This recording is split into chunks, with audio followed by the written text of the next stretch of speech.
நண்பர்களே, இன்றைய கதைக்கு உங்களை வரவேற்கிறேன். ஆனால் கதையை தொடங்குவதற்கு முன் எங்கள் வீடியோக்களை நீங்கள் எங்கிருந்து பார்க்கிறீர்கள் என்பதை கமெண்ட் செய்து எங்களுக்கு தெரியப்படுத்துங்கள். மேலும் வீடியோவை லைக் செய்ய மறக்காதீர்கள். அவர் என் பேச்சை கேட்பதற்கு பதிலாக என் கன்னத்தில் பலமாக ஒரு அறை விட்டார். இன்றுடன் எல்லாம் முடிந்துவிடும் என்று எனக்கு தோன்றியது. தரையில் விழுந்திருந்த லாக்கெட்டின் மீது அந்த மனிதரின் பார்வை பட்டதும் அவருடைய கண்களிலிருந்து கண்ணீர் வழியத் தொடங்கியது. அந்த மனிதர் என்னருகில் வந்து மண்டியிட்டு அமர்ந்தார்.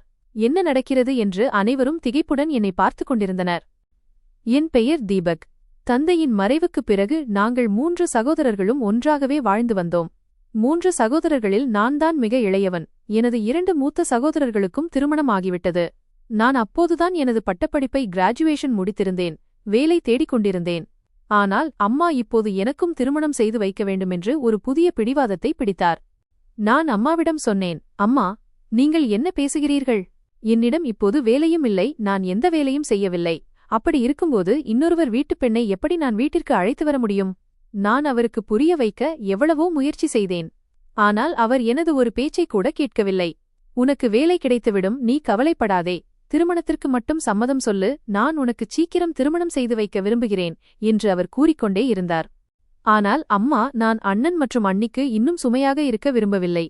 ஏற்கனவே எனது எல்லாச் செலவுகளையும் அவர்கள்தான் கவனித்துக் கொள்கிறார்கள். திருமணத்திற்குப் பிறகு அவளுடைய மனைவியின் செலவுகளும் சேரும்.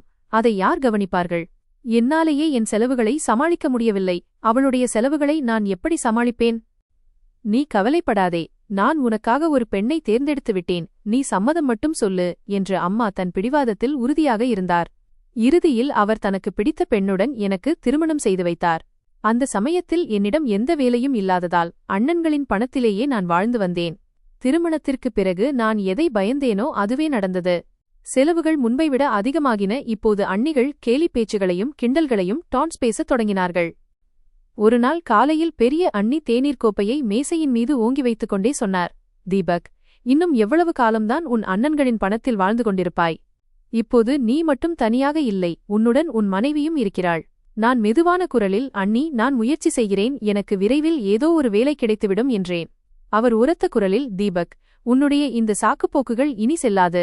உன் மனைவிக்கும் 1000 செலவுகள் இருக்கும். அவளுக்கு புத்தாடைகள் வேண்டும், நல்ல உணவு வேண்டும். இதையெல்லாம் யார் செய்வார்கள் என்றார். இரண்டாவது அண்ணியும் கிண்டலாக, பெரிய அண்ணி சொல்வது சரிதான், நீ இப்போது இதை பற்றி யோசிக்க வேண்டும் என்றார். அண்ணியின் பேச்சைக் கேட்டு நான் இருந்த இடத்திலிருந்து எழுந்தேன். என் மனைவி கதவின் பின்னால் நின்று கொண்டிருந்தாள். அந்த பேச்சுகளைக் கேட்டு அவள் அழத் தொடங்கினாள். அவளுடைய கண்களில் கண்ணீரைக் கண்ட நான் அவர்களிடம், நீங்கள் எனக்கும் என் மனைவிக்கும் செலவு செய்ய தேவையில்லை. நான் இனி உங்களுக்குச் சுமையாக இருக்க மாட்டேன் என்று சொன்னேன். அவ்வளவுதான் சொல்லிவிட்டு நான் அங்கிருந்து வெளியேறினேன். நாள் முழுவதும் வேலை தேடி அங்கும் இங்கும் அலைந்தேன். ஏதேனும் சிறிய வேலை கிடைத்தால் அதைச் செய்தேன்.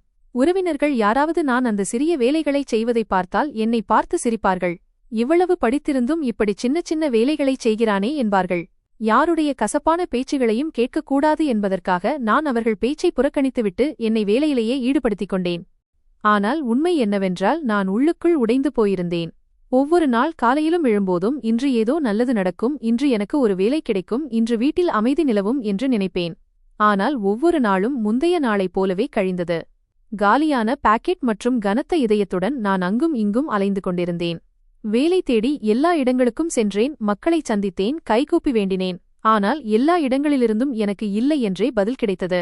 சிலர் அனுபவம் இல்லை என்றார்கள், சிலர் காலியிடம் இல்லை என்றார்கள், சிலர் காரணமே இல்லாமல் என்னை தவிர்த்தார்கள். நான் வீட்டிற்கு திரும்பினால் அதே தினசரி கசப்பான வார்த்தைகள் எனக்காக காத்திருக்கும்.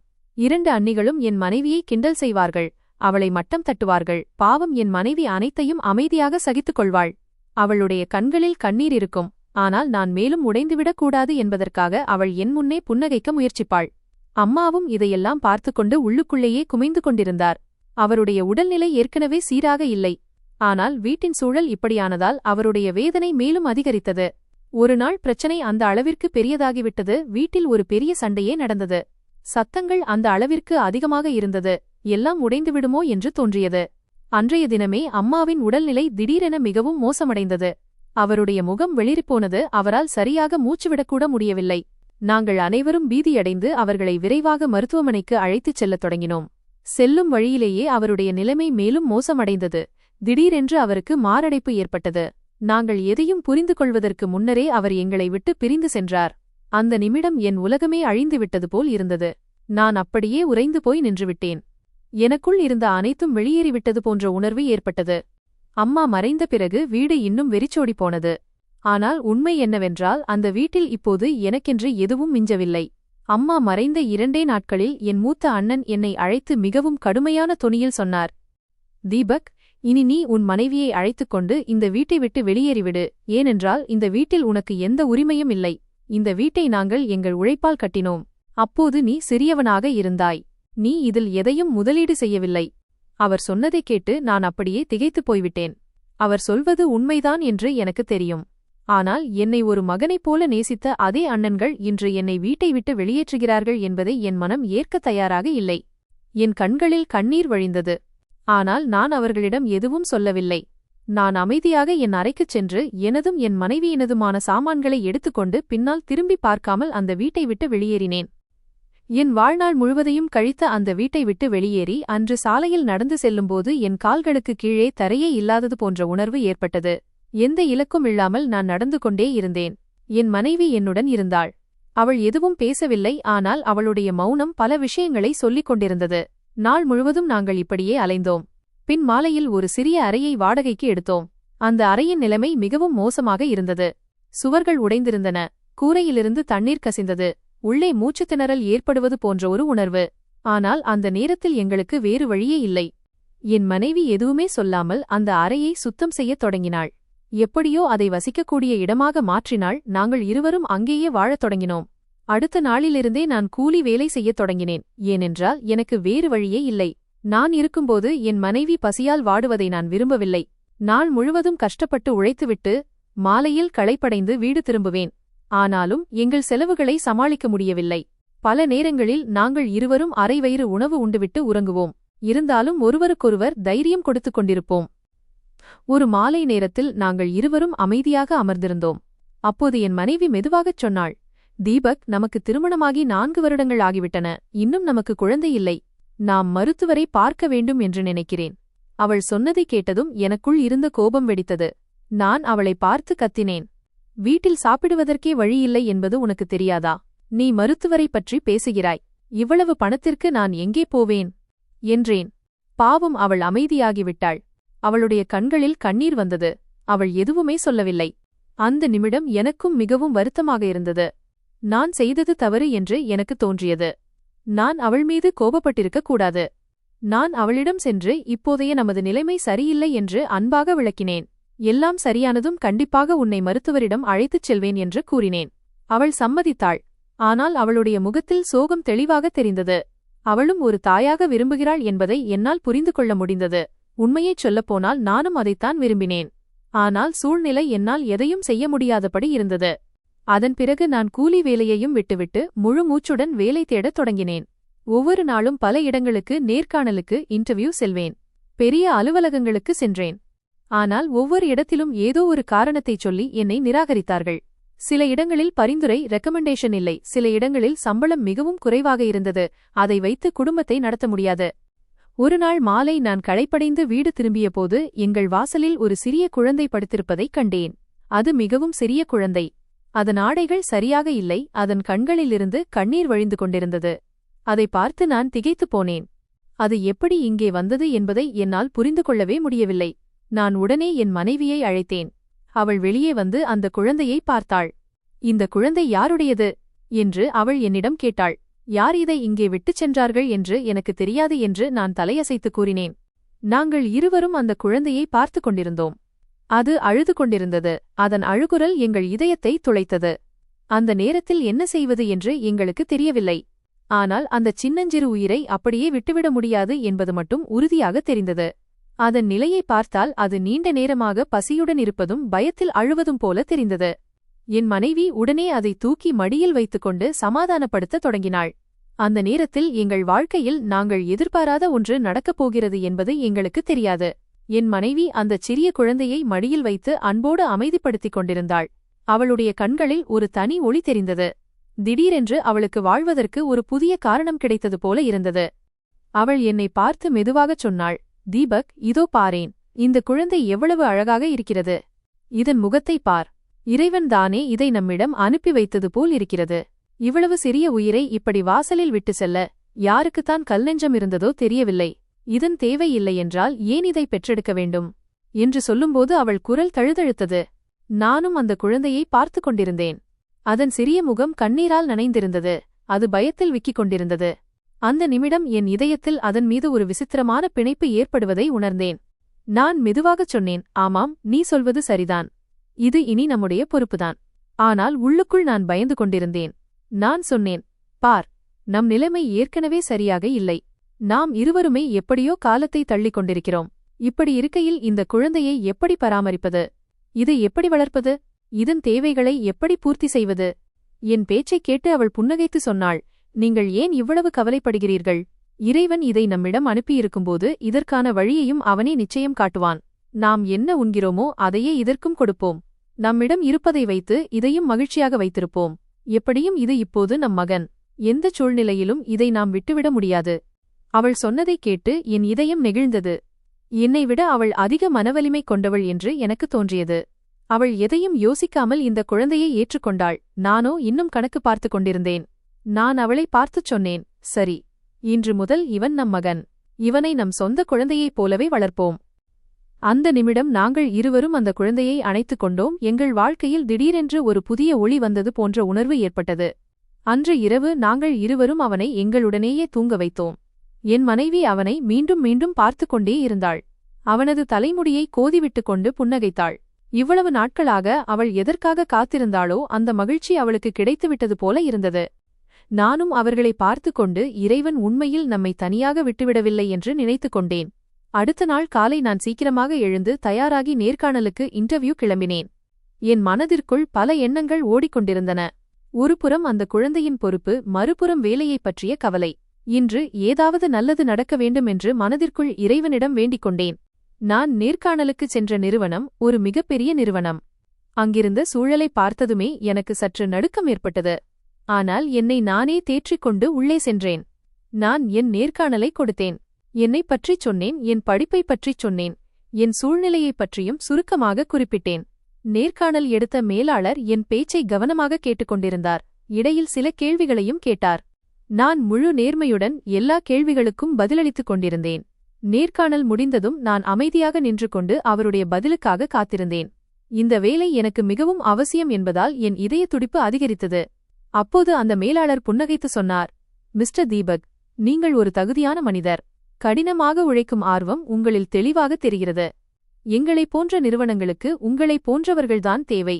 உங்கள் வேலை உறுதி செய்யப்பட்டுவிட்டது. நீங்கள் நாளை முதலே பணியில் சேரலாம். இதை கேட்டதும் என் காதுகளையே என்னால் நம்ப முடியவில்லை. சில நொடிகள் நான் அங்கேயே சிலையாக நின்றேன். பிறகு மெதுவாகச் சொன்னேன், நிஜமாகவா சார்?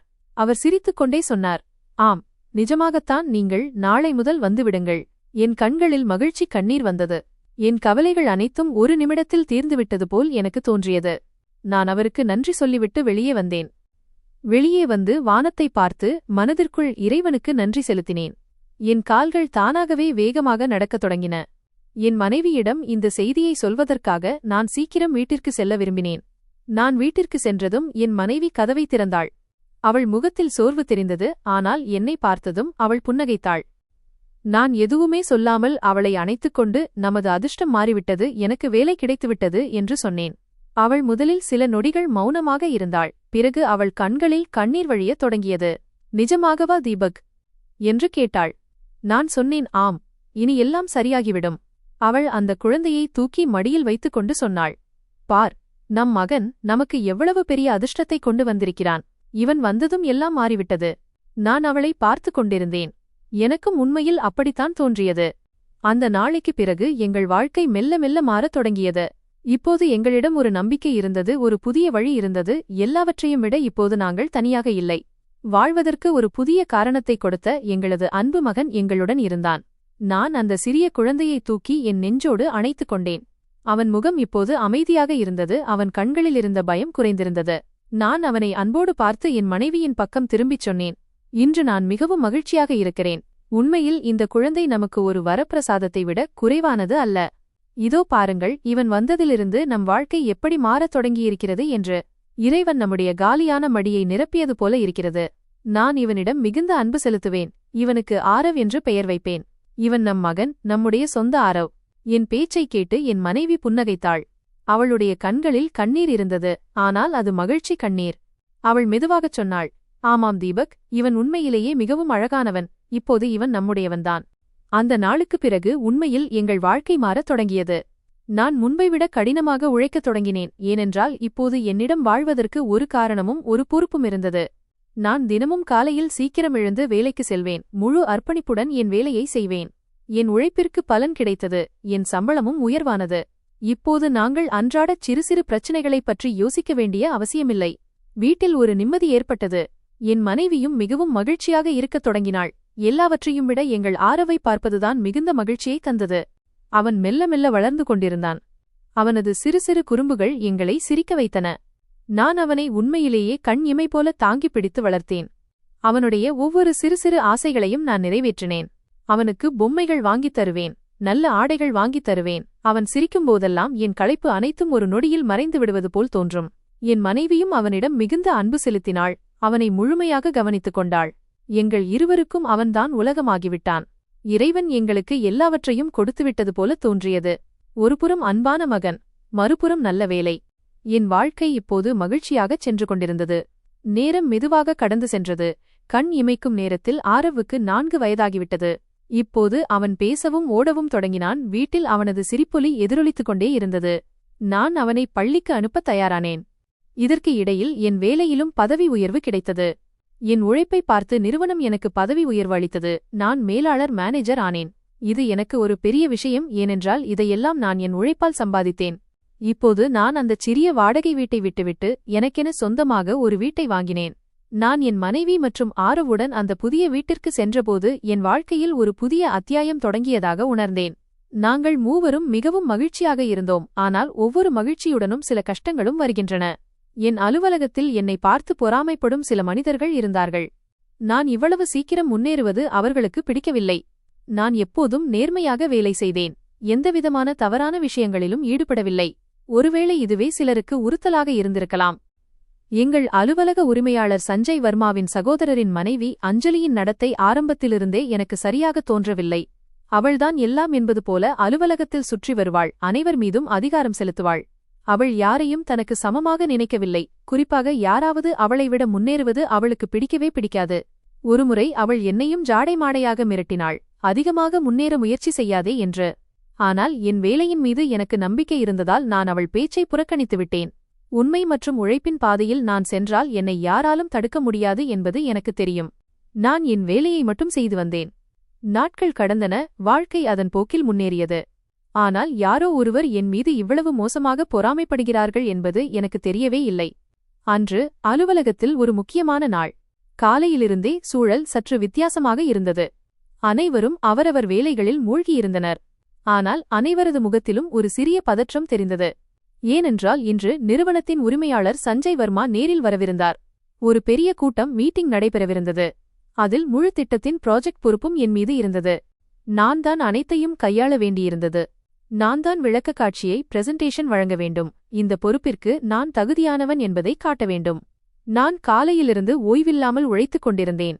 எந்த தவறும் நடந்துவிடக் கூடாது என்பதற்காக ஒவ்வொரு சிறு சிறு விஷயத்தையும் சரிபார்த்துக் கொண்டிருந்தேன். என் இதயத் துடிப்பு அதிகமாக இருந்தது. ஆனால் நான் முழுமையாக உழைத்திருக்கிறேன். எல்லாம் சரியாக நடக்கும் என்ற நம்பிக்கை எனக்குள் இருந்தது. சிறிது நேரத்திற்குப் பிறகு சார் அலுவலகத்திற்கு வந்தார். ஊழியர்கள் அனைவரும் எழுந்து நின்றனர். நான் முன்னே சென்று அவருக்கு வணக்கம் கூறி அவரை மீட்டிங் அறைக்கு அழைத்துச் சென்றேன். அங்கு சென்று நிறுவனத்தின் அனைத்து அறிக்கைகளையும் ரிப்போர்ட்ஸ் அவருக்கு காட்டினேன். ஒவ்வொரு விவரத்தையும் விளக்கிவிட்டு பின் என் விளக்கக்காட்சியை தொடங்கினேன். நான் முழு தன்னம்பிக்கையுடன் பேசிக் கொண்டிருந்தேன்.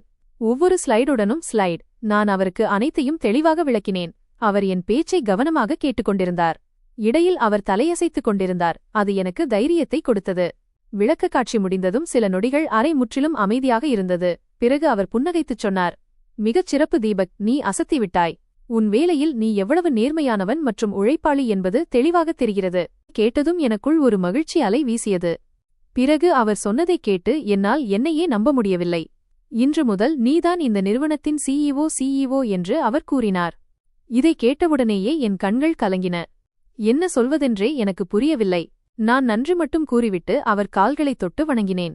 இந்த தருணம் எனக்கு ஒரு கனவைப் போல இருந்தது. ஒரு சிறிய அறையிலிருந்து நான் இன்று இவ்வளவு தூரம் வந்திருக்கிறேன். இன்று இவ்வளவு பெரிய பொறுப்பு எனக்கு கிடைத்துள்ளது. மீட்டிங் முடிந்து சார் அங்கிருந்து கிளம்பினார். ஆனால் அவர் சென்றவுடனேயே சூழல் மாறிவிட்டது. அஞ்சலி மேடம் என்னிடம் வந்தார். அவர் முகத்தை பார்த்தாலே அவர் மகிழ்ச்சியாக இல்லை என்பது புரிந்தது. அவர் கிண்டலான தொனியில் சொன்னார், மிஸ்டர் தீபக், உங்களுக்கு பதவி உயர்வு கிடைத்துவிட்டது. அதற்காக நீங்கள் பறக்கத் தொடங்க வேண்டும் என்று அர்த்தமல்ல. நினைவில் இருக்கட்டும், நீங்கள் இன்னும் இந்த நிறுவனத்தில்தான் வேலை செய்கிறீர்கள். இந்த நிறுவனத்தின் எஜமானி நான். அதனால் என்னைவிட முன்னேற முயற்சி செய்யாதீர்கள். இல்லையென்றால் விளைவு நல்லதாக இருக்காது. அவர் எனக்கு பகிரங்கமாக மிரட்டல் விடுத்தார். ஆனால் இந்த முறை நான் அமைதியாக இருக்கவில்லை. நான் அவர் கண்களை பார்த்து சொன்னேன், மேடம், நான் என் வேலையை மட்டும் செய்கிறேன். அதையும் நேர்மையாகச் செய்கிறேன். நான் யாருடைய பாதையிலும் குறுக்கிடுவதில்லை. யாருக்கும் பயப்படுவதுமில்லை. நான் இன்று இந்த நிலையில் இருப்பதற்கு என் உழைப்புதான் காரணம். என் பேச்சைக் கேட்டு அவர் சில நொடிகள் மௌனமாக இருந்தார். பிறகு எதுவும் சொல்லாமல் அங்கிருந்து சென்றார். நானும் என் வேலையில் மூழ்கினேன். ஆனால் உள்ளுக்குள் எங்கோ ஒரு இடத்தில் இது இத்துடன் முடியப்போவதில்லை என்று எனக்கு தோன்றியது. மாலையில் நான் வீட்டிற்கு வந்தபோது என் முகத்தில் மகிழ்ச்சி அப்பட்டமாக தெரிந்தது. நான் நிறுவனத்தின் CEO ஆகிவிட்ட செய்தியை என் மனைவியிடம் சொன்னதும் அவள் மகிழ்ச்சியில் துள்ளி குதித்தாள். அவளுடைய கண்களில் பெருமிதம் தெரிந்தது. அவள் மீண்டும் மீண்டும் எனக்கு வாழ்த்து தெரிவித்துக் கொண்டிருந்தாள். அப்போது இப்போது 5 வயதாகும் என் மகன் ஆரவ் ஓடி வந்து என்னை அணைத்துக் கொண்டான். டாடி, இன்று ஏன் இவ்வளவு தாமதம்? நான் எப்போது இருந்து உங்களுக்காக காத்திருக்கிறேன் தெரியுமா என்று கேட்டான்.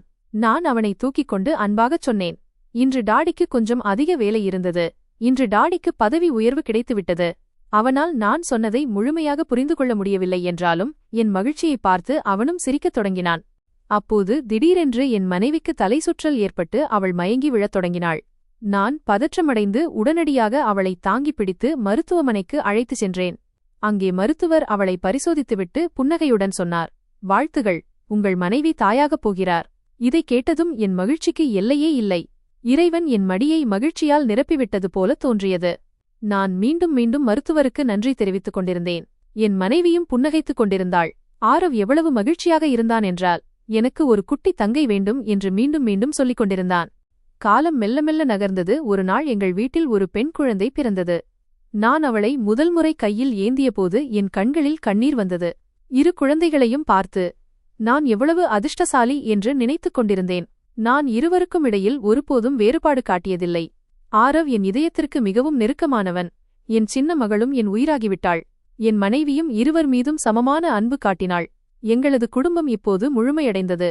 சில காலத்திற்குப் பிறகு நான் ஒரு பெரிய சொசைட்டியில் ஒரு சொந்த பிளாட் வாங்கினேன். அந்த வீடு மிகவும் அழகாகவும் எங்களது கனவு இல்லம் போலவும் இருந்தது. நாங்கள் அனைவரும் அங்கே மிகவும் மகிழ்ச்சியாக இருந்தோம். ஒரு நாள் திடீரென்று என் மூத்த அண்ணன்கள் இருவரும் என் வீட்டிற்கு வந்தார்கள். அவர்கள் சுற்றிலும் பார்த்துவிட்டுச் சொன்னார்கள், ஆகா தீபக், நீ பெரிய ஆளாகிவிட்டாய். எங்களை மறந்துவிட்டாயே. அவர்கள் சொன்னதைக் கேட்டு நான் அமைதியாக இருந்தேன். ஆனால் என் இதயத்தில் அவர்களுக்கு இப்போது எந்த இடமும் இல்லை. நான் நேராக அவர்கள் கண்களை பார்த்துச் சொன்னேன், இதெல்லாம் என் உழைப்பின் பலன். நீங்கள் என்னை வீட்டை விட்டு வெளியேற்றினீர்கள். அப்போது நான் நடுத்தெருவில் நின்றேன். இன்று இங்கே இருக்கிறேன் என்றால் அது என் உழைப்பால் மட்டுமே. இப்போது நீங்கள் ஏன் இங்கே வந்திருக்கிறீர்கள்? நான் சொன்னதைக் கேட்டு அவர்கள் சற்று தர்மசங்கடமாகி, அப்படி சொல்லாதே, நாங்கள் உன் சகோதரர்கள் என்று கூறினார்கள். நான் கண்டிப்பான தொனியில் சொன்னேன், எனக்கு அண்ணன்கள் என்று யாருமில்லை. எனக்கு தேவைப்பட்ட நேரத்தில் அவர்கள் என்னை தனியே விட்டுவிட்டார்கள். நான் சொன்னதைக் கேட்டு அவர்கள் சிரிக்கத் தொடங்கினார்கள். என் பேச்சு அவர்களுக்கு ஒரு நகைச்சுவை போல இருந்தது. ஆனால் நான் உள்ளுக்குள் மிகவும் உறுதியாகிவிட்டேன். நான் இப்போது யாரையும் நம்பவில்லை. எந்த உறவின் மீதும் எனக்கு எதிர்பார்ப்பு இல்லை. நான் என் மனைவி மற்றும் குழந்தைகளுடன் மகிழ்ச்சியாக இருந்தேன். அதுவே என் உண்மையான உலகம். நான் இப்போது தினமும் காலையில் சீக்கிரம் எழுந்துவிடுவேன். நேரத்தை வீணாக்காமல் நேராக அலுவலகம் செல்வேன். என் உலகம் இப்போது வேலையைச் சுற்றியே சுழலத் தொடங்கியது. எனக்காகவோ அல்லது என் குடும்பத்தினருக்காகவோ எனக்கு நேரம் கிடைக்கவில்லை. ஆனால் அதற்காக நான் வருத்தப்படவில்லை. ஏனென்றால் நான் செய்வதெல்லாம் என் குடும்பத்திற்காகத்தான் என்று எனக்கு தெரியும். என் மனைவியும் என் 2 குழந்தைகளும் எல்லாவிதமான மகிழ்ச்சியையும் பெற வேண்டும் என்று நான் விரும்பினேன். அவர்களுக்கு எந்த குறையும் ஏற்படக்கூடாது என்பதற்காக நான் இரவு பகலாக உழைத்தேன். அலுவலகம் சென்றதும் நான் என் வேலையில் மூழ்கிவிடுவேன். எப்போது மாலை வரும் என்றே எனக்கு தெரியாது. நான் ஒவ்வொரு வேலையையும் மிகுந்த கவனத்துடன் செய்தேன். ஒவ்வொரு கோப்பையும் ஃபைல் நானே சரிபார்த்தேன். ஒவ்வொரு சிறிய விஷயத்தையும் ஆழமாக புரிந்து கொண்டேன். ஏனென்றால் என்னால் நிறுவனத்திற்கு எந்தவிதமான நஷ்டமும் ஏற்படக்கூடாது என்று நான் விரும்பினேன். என்னை பொறுத்தவரை எனது நேர்மைதான் மிகப்பெரிய விஷயம். அதன் துணையுடன் தான் நான் முன்னேறிக் கொண்டிருந்தேன். ஆனால் அதே அலுவலகத்தில் யாரோ ஒருவர் எனது இந்த உழைப்பையும் வளர்ச்சியையும் கண்டு பொறாமைப்பட்டு எனக்கு எதிராக மெல்ல மெல்ல ஒரு பெரிய சதியை தயார் செய்து கொண்டிருக்கிறார் என்பது எனக்கு தெரியவே இல்லை. அஞ்சலி மேடம் வெளித்தோற்றத்திற்கு மிகவும் அமைதியாகவும் கண்ணியமாகவும் தெரிந்தாலும் உள்ளுக்குள் அவர் கடந்த ஒரு ஆண்டாக என்னை உன்னிப்பாக கவனித்துக் கொண்டிருந்தார். எனது ஒவ்வொரு அடியையும் அவர் கண்காணித்துக் கொண்டிருந்தார். அவருக்கு எனது வெற்றி சற்றும் பிடிக்கவில்லை. நான் இப்படியே முன்னேறிக் கொண்டிருந்தால் ஒருநாள் முழு அலுவலகமும் என் கைக்கு வந்துவிடும் என்றும் நான் சஞ்சய் வர்மாவின் மிகவும் நம்பிக்கைக்குரிய மனிதராக மாறிவிடுவேன் என்றும் அவர் நினைத்தார். இந்த விஷயம்தான் அவரை மிகவும் கவலையடையச் செய்தது. யாரும் தன்னை விட முன்னேறுவதை அவர் விரும்பவில்லை, குறிப்பாக நான். அதனால் எனக்கு சற்றும் எதிர்பாராத பல தந்திரங்களை அவர் எனக்கு எதிராக செய்து கொண்டிருந்தார். நான் எனது வேலையில் மட்டுமே மூழ்கியிருந்தேன். எல்லாம் சரியாக நடப்பதாகவே நான் நினைத்தேன். அதே நேரத்தில் எங்களது நிறுவனம் மற்றொரு நிறுவனத்துடன் ஒரு பெரிய ஒப்பந்தத்தை டீல் செய்யவிருந்தது. அந்த ஒப்பந்தத்தின் முழு பொறுப்பும் என் மீதே இருந்தது. இது எனது தொழில் வாழ்க்கையின் கெரியர் மிகப்பெரிய வாய்ப்பாகும். இந்த ஒப்பந்தம் சிறப்பாக முடிந்தால் எனது உழைப்பிற்கு இன்னும் பெரிய பலன் கிடைக்கும் என்று எனக்கு தெரியும். அதற்காக நான் இரவு பகலாக அதே வேலையில் ஈடுபட்டிருந்தேன். நான் அலுவலகத்தில் நள்ளிரவு வரை தங்கியிருந்தேன். வீட்டிற்கு சென்ற பிறகும் கோப்புகளை பார்த்து கொண்டிருந்தேன். எந்த தவறும் நடந்துவிடக் கூடாது என்பதற்காக ஒவ்வொரு சிறு சிறு விஷயத்தையும் நானே சரிபார்த்தேன். இந்த ஒப்பந்தத்தில் நிறுவனத்தின் உரிமையாளர் சஞ்சய் வர்மாவும் நேரடியாக கலந்து கொள்ளவிருந்தார். அதனால் எல்லாம் சரியாக நடக்க வேண்டும் என்பது இன்னும் அவசியமானது. அந்த நாள் வந்தபோது நான் சற்று பதற்றமடைந்திருந்தேன். ஆனால் என் தரப்பில் எந்த குறையும் வைக்கவில்லை என்ற தன்னம்பிக்கை என்னிடம் இருந்தது. மீட்டிங் தொடங்கியது. நான் முழு தயாரிப்புடன் அனைத்தையும் சமர்ப்பித்தேன். மறுதரப்பு நிறுவனத்தை சேர்ந்தவர்களும் மிகவும் கவரப்பட்டார்கள். இறுதியில் அந்த ஒப்பந்தம் இறுதியானது. அந்த நிமிடம் என் மகிழ்ச்சிக்கு எல்லையே இல்லை. எனது உழைப்பு அனைத்தும் வெற்றியடைந்து விட்டது போல எனக்கு தோன்றியது. எல்லாம் சரியாக போய்க் கொண்டிருந்தது. மற்ற நிறுவனத்திடமிருந்து கிடைக்க வேண்டிய பெருந்தொகை நேரடியாக சஞ்சய் வர்மாவின் வங்கிக் கணக்கிற்கு மாற்றப்படவிருந்தது. அலுவலகத்தில் அனைவரும் மகிழ்ச்சியாக இருந்தனர். எனக்கு மிகுந்த பாராட்டுகளும் கிடைத்தன. ஆனால் இந்த மகிழ்ச்சி எனக்கு ஒரு பெரும் புயலை கொண்டு வரப்போகிறது என்பது எனக்கு தெரியாது. அன்று மாலை நான் வீட்டிற்கு திரும்பியபோது என் முகத்தில் சோர்வு இருந்தாலும் இதயத்தில் ஒரு நிம்மதி இருந்தது. நான் வீட்டிற்குள் சென்றதும் என் குட்டி மகள் ஓடிவந்து என்னை அணைத்துக் கொண்டாள். அவள் மழலையாகச் சொன்னாள், டாடி, இன்றும் நீங்கள் தாமதமாக வந்துவிட்டீர்கள். நான் எப்போது இருந்து உங்களுக்காக காத்திருக்கிறேன் தெரியுமா? நாம் எப்போது வெளியே செல்லப் போகிறோம்? அவள் சொன்னதை கேட்டு நான் சில நொடிகள் மௌனமானேன். ஏனென்றால் உண்மையில் நான் நீண்ட நாட்களாக அவர்களை எங்கும் வெளியே அழைத்துச் செல்லவில்லை. நான் எப்போதும் என் வேலையிலேயே மூழ்கிக் கிடந்தேன். நான் அவளை அன்போடு மடியில் தூக்கிக் கொண்டு அவள் தலையை கோதிவிட்டபடி சொன்னேன், மகளே, இன்னும் கொஞ்சம் வேலைதான் இருக்கிறது. எனக்கு விடுமுறை கிடைத்ததும் நான் உன்னை தாராளமாக வெளியே அழைத்து செல்வேன். நாம் அனைவரும் சேர்ந்து சுற்றி பார்ப்போம், நிறைய மகிழ்ச்சியாக இருப்போம். அவள் உடனே என்னை பார்த்து, நிச்சயமாக சத்தியமா? புக்கா ப்ராமிஸ் என்று கேட்டாள். நான் புன்னகைத்து சொன்னேன், ஆம், சத்தியமான வாக்குறுதி. அவள் மகிழ்ச்சியில் கைதட்டிவிட்டு ஓடி தன் தாயிடம் சென்றாள். என் மனைவி என்னை பார்த்துக் கொண்டிருந்தாள். அவள் கண்களில் அன்பு இருந்தது. ஆனால் எப்படியோ என்னால் அவர்களுக்கு நேரம் ஒதுக்க முடியவில்லை என்ற ஒரு சிறு புகாரும் இருந்தது. நான் அவளிடம் சென்று சொன்னேன், இன்னும் கொஞ்ச காலம்தான், அப்புறம் எல்லாம் சரியாகிவிடும். அவள் எதுவுமே சொல்லவில்லை, புன்னகைத்தாள். அவ்வளவுதான். அன்று இரவு நாங்கள் அனைவரும் சீக்கிரமே உறங்கினோம். ஆனால் என் மூளையில் இன்னும் வேலை தொடர்பான விஷயங்களே ஓடிக்கொண்டிருந்தன. அடுத்து என்ன செய்வது? நிறுவனத்தை எப்படி இன்னும் முன்னெடுத்துச் செல்வது என்று நான் சிந்தித்துக் கொண்டிருந்தேன். அடுத்த நாளிலேயே என் வாழ்க்கை ஒரு புதிய திருப்பத்தை எடுக்கப் போகிறது. அதிலிருந்து அனைத்தும் மாறிவிடும் என்பது எனக்கு தெரியவே இல்லை. அடுத்த நாள் காலையில் நான் மீண்டும் சீக்கிரம் எழுந்து எதுவும் யோசிக்காமல் அலுவலகத்திற்கு புறப்பட்டேன். இன்றைய நாள் என் வாழ்க்கையின் மிக கடினமான நாளாக அமையப்போகிறது என்பதும், இனி நடக்கப் போகும் விஷயத்திற்குப் பிறகு என் மகிழ்ச்சி அனைத்தும் ஒரு கணத்தில் சிதறிப்போகும் என்பதும் எனக்கு தெரியாது. அன்று நான் வழக்கமான முறையிலேயே அலுவலகத்திற்குச் சென்றேன். நான் நீண்ட நாட்களாக தொடர்ந்து வேலை செய்து வந்ததாலும் குடும்பத்தினருக்கு நேரம் ஒதுக்க முடியாததாலும் ஒரு சிறிய இடைவேளை பிரேக் எடுக்கலாம் என்று என் மனதில் தோன்றியது. எனவே சில நாட்கள் விடுமுறை எடுத்து என் குடும்பத்தினருடன் நேரம் செலவிடலாம் என்று நினைத்தேன். நான் சாரத அறைக்குச் சென்று அவரிடம் விடுமுறை கேட்டேன். அதற்கு அவர் மிகவும் நிதானமாக புன்னகைத்துச் சொன்னார், நிச்சயமாக தீபக், நீ இவ்வளவு காலமாக உழைத்துக் கொண்டிருக்கிறாய். உனக்கு ஒரு இடைவேளை அவசியம். நீங்கள் நிம்மதியாகச் சென்று உங்கள் குடும்பத்தினருடன் சுற்றி பார்த்துவிட்டு வாருங்கள். அவர் சொன்னதைக் கேட்டு எனக்கு மிகவும் மகிழ்ச்சியாக இருந்தது. ஏனென்றால் எனது உழைப்பிற்கு உண்மையில் மதிப்பளிக்கப்படுகிறது என்று நான் உணர்ந்தேன். நான் மகிழ்ச்சியுடன் அலுவலகத்திலிருந்து கிளம்பி நேராக வீட்டை நோக்கிச் சென்றேன். செல்லும் வழி நெடுகிலும் இனி நான் என் குழந்தைகளை மகிழ்ச்சிப்படுத்துவேன் என்றே நினைத்துக் கொண்டிருந்தேன். அவர்களுடன் வெளியே செல்வேன், விளையாடுவேன். இத்தனை நாட்களாக என்னால் கொடுக்க முடியாமல் போன நேரத்தை அவர்களுக்கு கொடுப்பேன் என்று எண்ணினேன். நான் வீட்டின் வாசலை அடைந்ததும் என் மகன் ஆரவ் வாசலிலேயே நின்று எனக்காக காத்துக் கொண்டிருந்தான். என்னை பார்த்ததும் அவன் மகிழ்ச்சியில் குதித்து ஓடி வந்து என்னை கட்டியணைத்துக் கொண்டான். டாடி, நீங்கள் வந்துவிட்டீர்களா? நான் எப்போது இருந்து உங்களுக்காக காத்திருக்கிறேன் தெரியுமா என்று சொன்னான். அவனது அந்த மழலைக் குரலை கேட்டதும் என் இதயம் குளிர்ந்தது. அவனுக்கு பின்னால் என் சின்ன மகளும் ஓடி வந்து என்னை கட்டிக்கொண்டாள். அந்த நிமிடம் என் களைப்பு அனைத்தும் ஒரே நொடியில் மறைந்துவிட்டது போல தோன்றியது. நான் இருவரையும் அழைத்துக் கொண்டு உள்ளே வந்து சோபாவில் அமர்ந்தேன். உண்மையில் நான் இன்று மிகவும் களைப்படைந்திருந்தேன். அப்போது என் மனைவியும் வெளியே வந்தாள். என்னை பார்த்துவிட்டு, இன்று நீங்கள் மிகவும் சோர்வாகத் தெரிகிறீர்கள். நீங்கள் அமருங்கள், நான் உங்களுக்கு தேநீர் போட்டு வருகிறேன் என்று கூறி சமையலறைக்குச் சென்றாள். நான் என் குழந்தைகளுடன் அமர்ந்து பேசிக் கொண்டிருந்தேன். டாடிக்கு விடுமுறை கிடைத்துவிட்டது, இனி நாம் சுற்றி பார்க்கச் செல்லப் போகிறோம் என்று அவர்களிடம் சொல்லிக் கொண்டிருந்தேன். இதைக் கேட்டதும் இரு குழந்தைகளும் மிகவும் மகிழ்ச்சியடைந்து என்னருகில் அமர்ந்து பல விஷயங்களை பேசத் தொடங்கினார்கள். நானும் அவர்களுடன் சிரித்து பேசி அந்த தருணத்தை அனுபவித்துக் கொண்டிருந்தேன். இனியெல்லாம் நன்றாகவே நடக்கும் என்று எனக்கு தோன்றியது. ஆனால் அப்போது திடீரென்று என் தொலைபேசி ஒலித்தது. நான் எடுத்துப் பார்த்தபோது அலுவலகத்திலிருந்து அழைப்பு வந்திருந்தது. மறுமுனையில் ஒரு ஊழியர் பதற்றமான குரலில் சொன்னார், மிஸ்டர் தீபக், நீங்கள் இப்போதே அலுவலகத்திற்கு வரவேண்டும். இது மிகவும் அவசரமான விஷயம். உடனடியாக வாருங்கள். அவரது குரலை கேட்டதும் எனக்கு சற்று பயம் ஏற்பட்டது. ஏனென்றால் சில நிமிடங்களுக்கு முன்புதான் நான் விடுமுறை எடுத்திருந்தேன். பிறகு திடீரென்று என்ன நடந்தது? ஏன் என்னை திரும்ப அழைக்கிறார்கள்? என் மனதில் பல கேள்விகள் எழுந்தன. ஆனால் எதையும் யோசிக்காமல் உடனடியாக கிளம்ப முடிவு செய்தேன். நான் வீட்டில் உள்ளவர்களிடம் ஏதோ அவசர வேலை என்று சொல்லிவிட்டு புறப்பட்டேன். வழி நெடுகிலும் என் இதயம் வேகமாக துடித்தது. அப்படி என்ன நடந்திருக்கும் என்றே என் மூளை சிந்தித்துக் கொண்டிருந்தது. நான் அலுவலகம் சென்றடைந்ததும் அங்கிருந்த சூழலே வித்தியாசமாக தெரிந்தது. அனைவரும் ஓரிடத்தில் கூடி ஒரு கூட்டம் மீட்டிங் நடத்திக் கொண்டிருந்தனர். நான் உள்ளே சென்றபோது சார் அங்கே அமர்ந்திருப்பதையும் அஞ்சலி மேடமின் குழுவினர் அனைவரும் இருப்பதையும் கண்டேன். அனைவரது பார்வையும் திடீரென்று என் மீது விழுந்தது. சூழலில் ஒரு விசித்திரமான மௌனம் நிலவியது. சாரின் முகத்தில் கோபம் அப்பட்டமாக தெரிந்தது. அவர் என்னை பார்த்ததும் மிகவும் கண்டிப்பான குரலில் சொன்னார், தீபக், உன்னிடமிருந்து நான் இதை எதிர்பார்க்கவே இல்லை. உன்னை நான் என்னவென்று நினைத்தேன், ஆனால் நீ எப்படி மாறிவிட்டாய்? அவர் சொன்னதைக் கேட்டு நான் அதிர்ச்சியில் உறைந்து போனேன். அவர் எதைப்பற்றி பேசுகிறார் என்று எனக்கு புரியவே இல்லை. நான் உடனடியாக அவரிடம் கேட்டேன், சார், என்ன நடந்தது? நீங்கள் ஏன் இப்படிச் சொல்கிறீர்கள்? என்னிடம் ஏதேனும் தவறு நடந்திருந்தால் சொல்லுங்கள், நான் அதை சரிசெய்து விடுகிறேன். ஆனால் அவர் கோபத்துடன் சொன்னார், தவறு இல்லை தீபக், நீ மிகப்பெரிய துரோகத்தை செய்துவிட்டாய். இதுவரை உன்னை நேர்மையானவன் என்று நினைத்தேன், ஆனால் நீ ஒரு திருடன் என்று நிரூபித்துவிட்டாய். நீ 50 கோடி ரூபாய் மோசடி செய்திருக்கிறாய்.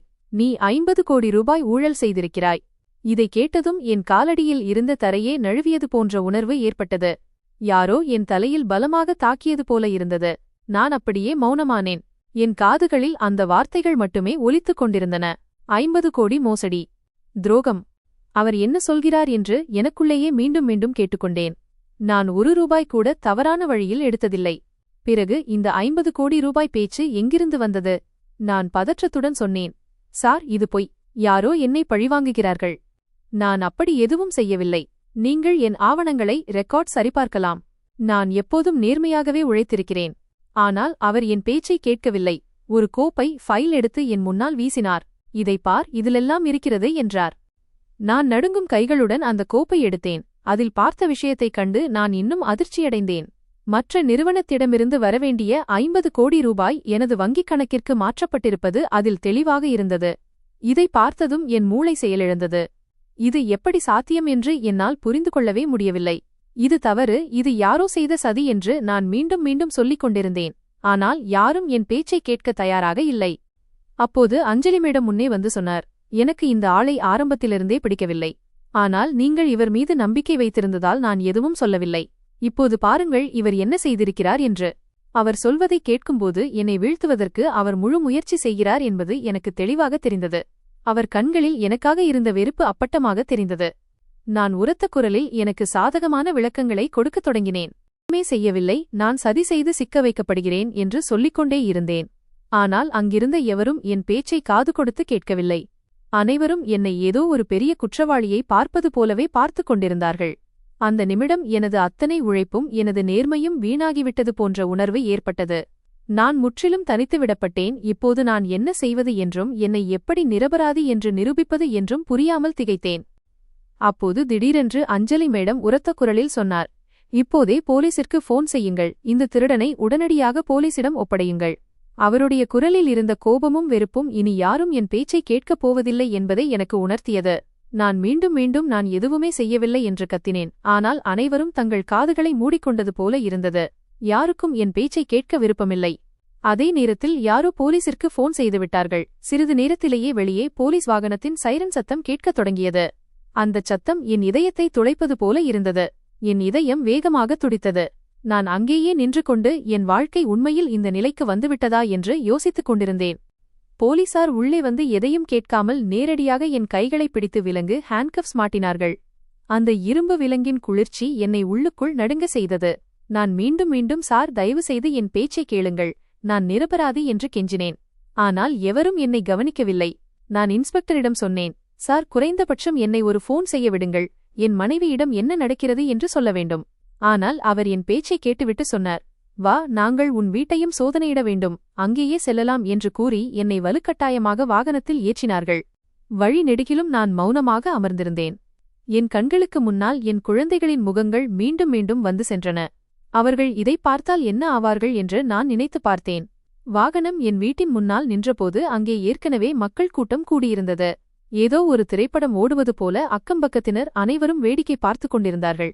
அது என் வாழ்க்கையின் மிக மோசமான தருணம். நான் வாகனத்திலிருந்து இறங்கியதும் என் மனைவி பதற்றத்துடன் வெளியே ஓடி வந்தாள். அவளுடைய கண்களில் பயம் அப்பட்டமாக தெரிந்தது. அவளுக்கு பின்னால் என் மகன் ஆரவும் என் குட்டிமகளும் ஓடி வந்தார்கள். ஆரவ் என்னை பார்த்ததுமே அழத் தொடங்கி என் கால்களை கட்டிக்கொண்டான். டாடி, என்ன நடக்கிறது? இவர்கள் ஏன் உங்களை பிடித்துச் செல்கிறார்கள் என்று மீண்டும் மீண்டும் கேட்டான். அவனது அந்த மழலைக் குரலைக் கேட்டதும் என் இதயம் நொறுங்கியது.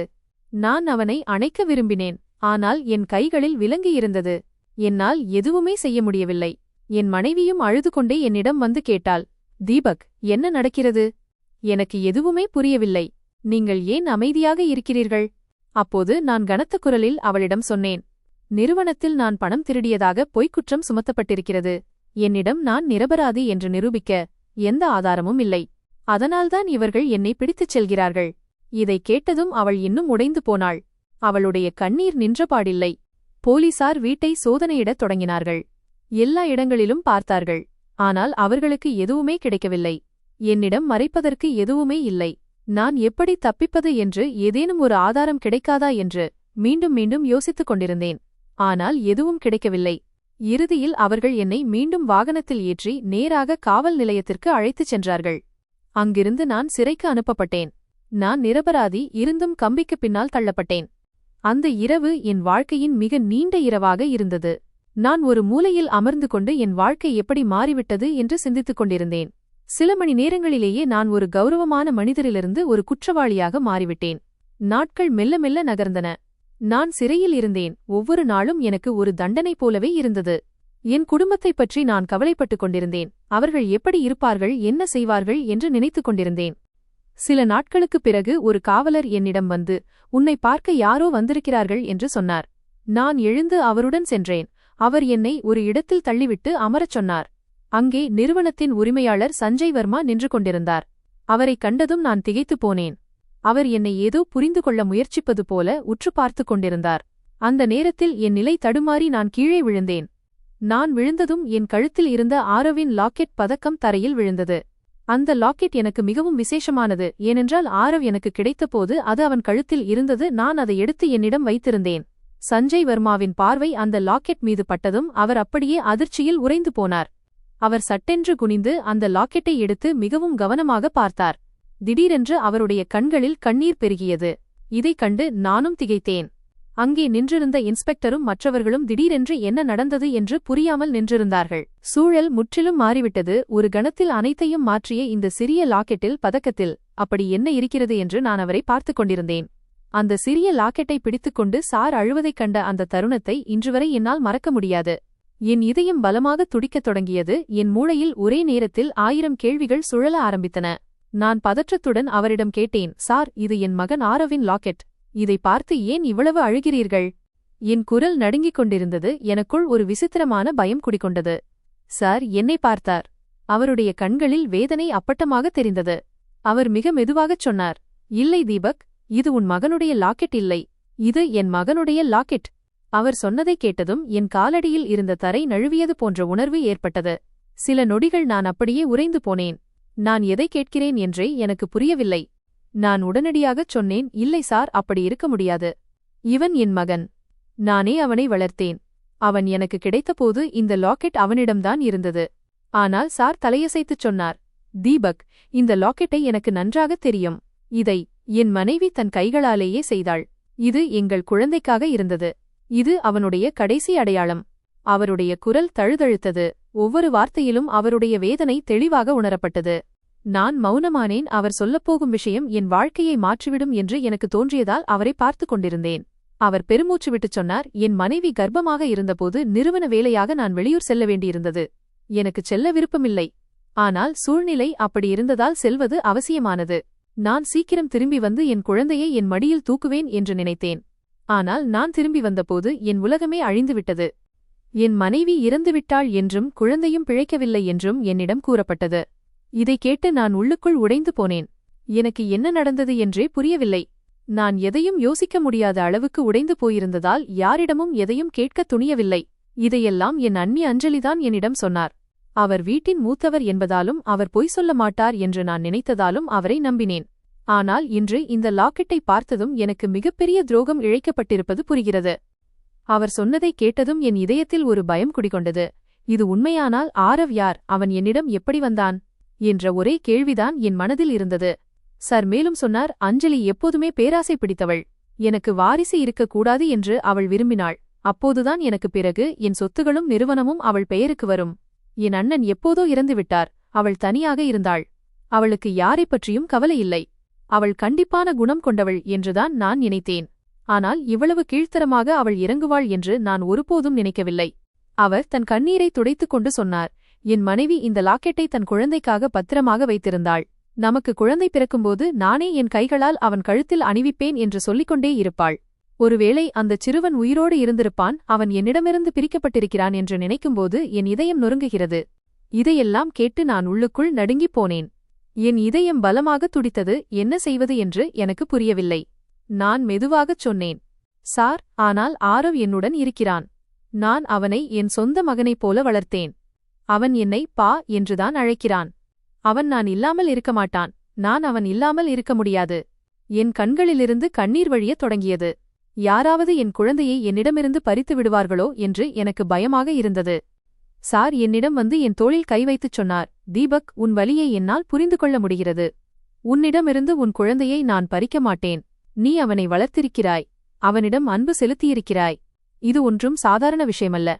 ஆனால் நாம் உண்மையை அறிய வேண்டும். இந்த குழந்தை உண்மையில் என்னுடையது என்றால் உன் அன்பையும் என்னால் புறக்கணிக்க முடியாது. அவர் சொன்னதைக் கேட்டு என் இதயத்திற்கு சற்று நிம்மதி கிடைத்தது. ஆனால் பயம் இன்னும் அப்படியே இருந்தது. அவர் உடனடியாக இன்ஸ்பெக்டரிடம் சொன்னார், இந்த வழக்கு மீண்டும் விசாரிக்கப்படும். இப்போதைக்கு தீபக்கை விட்டுவிடுங்கள். எனக்கு அவர் மீது முழு நம்பிக்கை இருக்கிறது. இன்ஸ்பெக்டர் அவர் பேச்சைக் கேட்டார். என் கைவிலங்கு கழற்றப்பட்டது. விலங்கு கழற்றப்பட்டதும் நான் மீண்டும் உயிர் பெற்றது போன்ற உணர்வு ஏற்பட்டது. என் மூச்சு மெல்ல மெல்ல சீரானது.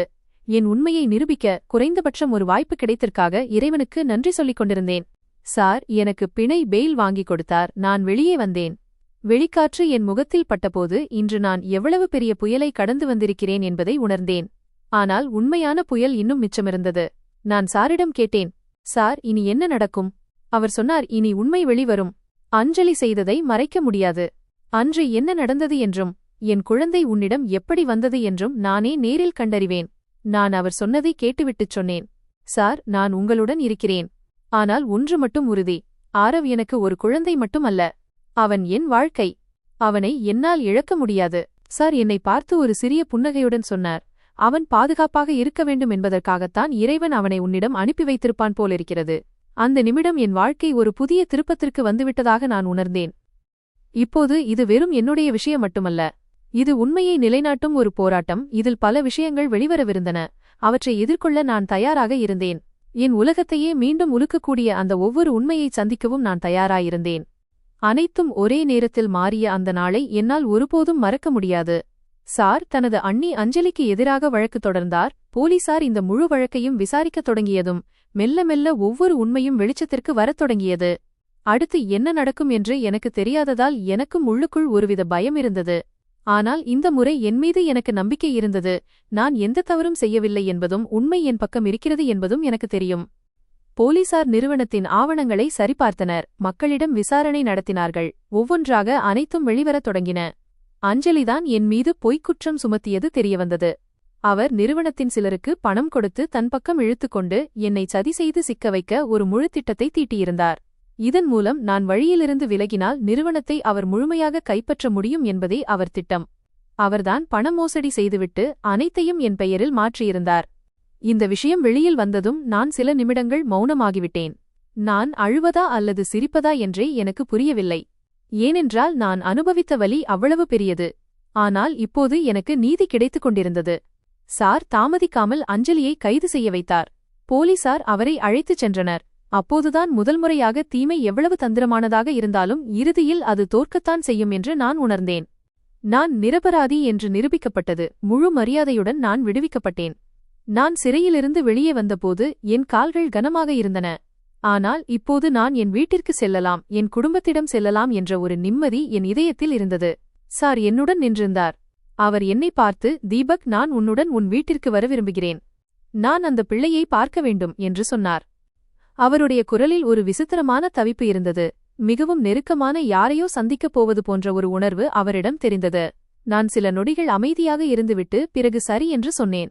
நாங்கள் இருவரும் சேர்ந்து என் வீட்டிற்குச் சென்றோம். கதவு திறந்ததும் என் மனைவி முன்னால் நின்றிருந்தாள். அவளுடைய கண்களில் கவலை அப்பட்டமாக தெரிந்தது. என்னை பார்த்ததும் அவள் என்னை நோக்கி ஓடிவந்து என்னை கட்டிக்கொண்டாள். நான் மீண்டும் வரமாட்டேனோ என்று அவள் உள்ளுக்குள் பயந்துவிட்டாள் போலிருக்கிறது. அவள் கண்களில் கண்ணீர் வழிந்தது. நான் அவளை தேற்றிக் கொண்டிருக்கும்போதே சாரும் உள்ளே வந்தார். சாரின் பார்வை ஆரோ மீது பட்டதும் அவர் அப்படியே நின்றுவிட்டார். அவருடைய முகம் முற்றிலுமாக மாறியது. அவருடைய கண்கள் கலங்கின. இழந்த தனது பல ஆண்டுகளை மீண்டும் காண்பது போல அவர் மெல்ல மெல்ல முன்னே சென்று ஆரவை பார்த்தார். திடீரென்று அவருடைய கண்களிலிருந்து கண்ணீர் வழியத் தொடங்கியது. அவரால் தன்னை கட்டுப்படுத்த முடியவில்லை. நான் அவரை பார்த்து கொண்டிருந்தேன். எனக்குள் மீண்டும் ஒரு பயம் எழுந்தது. இப்போது அவர் ஆரவை என்னிடமிருந்து திரும்ப பறித்துச் சென்று விடுவாரோ என்று நான் பயப்படத் தொடங்கினேன். என் மனைவி என்னை பார்த்து மெதுவாக கேட்டாள், தீபக், இதெல்லாம் என்ன? இவர் யார்? நான் அவளை அமர வைத்து மெல்ல மெல்ல நடந்த அனைத்தையும் சொன்னேன். அவள் கேட்க கேட்க அவளுடைய கண்களிலிருந்தும் கண்ணீர் வழியத் தொடங்கியது. விஷயம் எவ்வளவு பெரியது என்பது அவளுக்கும் புரிந்தது. எனது மிகப்பெரிய பயம் இப்போது உண்மையாகிவிடுமோ என்று தோன்றியதால் நான் உள்ளுக்குள் உடைந்து போயிருந்தேன். யாரோ என்னிடமிருந்து அவனை பறிக்க வருவது போல நான் ஆரவை என் பக்கம் இழுத்துக்கொண்டேன். என் மனைவியும் அவனை பிடித்துக்கொண்டு அழத் தொடங்கினாள். எங்கள் இருவரது இதயத்திலும் எங்கள் பிள்ளை எங்களை விட்டு பிரிந்து விடுவானோ என்ற ஒரே பயம்தான் இருந்தது. சாரின் முகத்தை பார்க்கும் தைரியம் எனக்கு வரவில்லை. ஆனால் அவர் என்னை பார்த்துச் சொன்னார், தீபக், என் மகன் எனக்கு கிடைத்துவிட்டான். நான் அவனை என்னுடன் அழைத்துச் செல்ல விரும்புகிறேன். அவர் சொன்னதை கேட்டதும் எனக்குள் அனைத்தும் அப்படியே நின்றுவிட்டது போன்ற உணர்வு ஏற்பட்டது. என் மூச்சு வேகம் அதிகரித்தது. என் கண்களிலிருந்து கண்ணீர் தானாகவே வழியத் தொடங்கியது. நான் அவர் முன்னால் கைகுப்பி நின்று கொண்டு சொன்னேன், சார், தயவுசெய்து எனக்கு இப்படி ஒரு காரியத்தை செய்யாதீர்கள். நான் இவன் இல்லாமல் இருக்க முடியாது. இவன்தான் எனக்கு எல்லாமே. இவன் என் இரத்தமாக இல்லாவிட்டாலும் என் இதயத்தோடு வைத்து வளர்த்திருக்கிறேன். என்னால் இவனை இழக்க முடியாது. என் குரல் நடுங்கியது. என்னால் என்னை தேற்றிக்கொள்ள முடியவில்லை. என் மனைவியும் சார் முன்னால் அமர்ந்து அழுது கொண்டே சொன்னாள், சார், தயவு செய்து எங்களிடம் இப்படி செய்யாதீர்கள். இந்த பிள்ளைதான் எங்கள் வாழ்க்கை. நாங்கள் இவனை எங்கள் சொந்த குழந்தையைப் போலவே வளர்த்திருக்கிறோம். இவன் இல்லாமல் எங்களால் வாழ முடியாது. நீங்கள் வேண்டுமானால் எங்களை சந்திக்க வந்து செல்லுங்கள். ஆனால் இவனை எங்களிடமிருந்து பிரிக்காதீர்கள். அவளுடைய ஒவ்வொரு வார்த்தையும் இதயத்திலிருந்து வெளிப்பட்டது. அந்த நேரத்தில் வீட்டில் அழுகுரல் மட்டுமே கேட்டது. சார் சிறிது நேரம் எங்களை பார்த்து கொண்டிருந்தார். அவருடைய முகத்திலும் வேதனை அப்பட்டமாக தெரிந்தது. ஒருபுறம் தனது சொந்த இரத்தம், மறுபுறம் எங்களது அன்பு மைனஸ். அவரும் உள்ளுக்குள் உடைந்து போயிருக்கலாம். அவர் மெதுவாக முன்னே வந்து ஆரவை மடியில் தூக்கி தன் நெஞ்சோடு அணைத்துக் கொண்டார். அவருடைய கண்களிலிருந்து கண்ணீர் வழிந்து கொண்டே இருந்தது. பல ஆண்டுகால காத்திருப்பு முடிவுக்கு வந்தது போல அவர் அவனை அமைதியாக பார்த்து கொண்டிருந்தார்.